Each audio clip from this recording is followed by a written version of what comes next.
Welcome back to Gel Sports Zone mga chong! Ngayon, pag-uusapan natin ang katatapos lang na laban ni The Monster na Naoya Inoue laban kay TJ Doheny.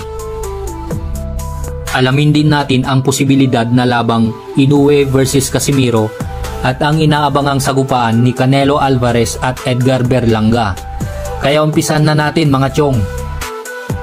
Muli na namang pinatunayan ni Naoya Inoue kung bakit siya tinaguri ang The Monster sa mundo ng boxing mga chong, kung saan matagumpay niyang napanatili ang kanyang undisputed Super Bantamweight Championship via 7th round technical knockout.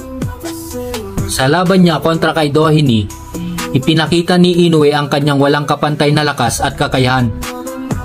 Sa mga unang yugto ng laban, nagpatama na si Inoue ng mga malalakas na body shots kay Doheny na talaga namang ramdam na ramdam hanggang sa huli.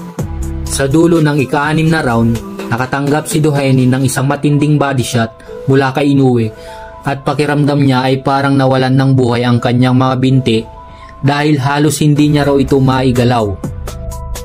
Dahil dito, ang 37 years old na Irish na si Doheny ay biglang umatras sa ika-7 round dahil sa natamo nitong injury sa kanyang lower back.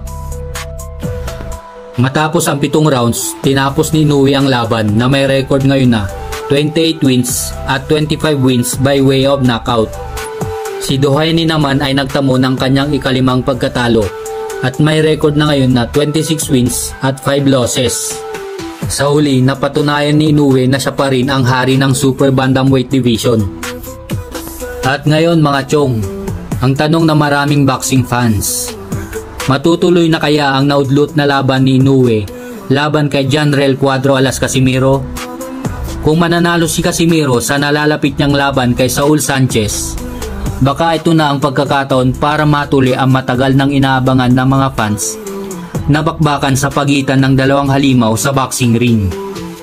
Samantala, markahan na ninyo ang inyong kalendaryo para sa isa pang blockbuster fight mga chong.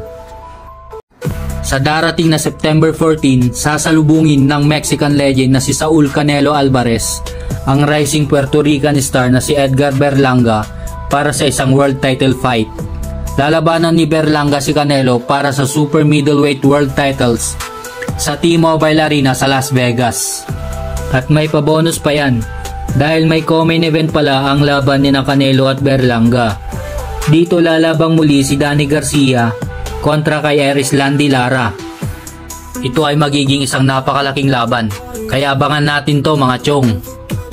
At ayan na nga mga bagong balita at usapan ngayon sa mundo ng boxing.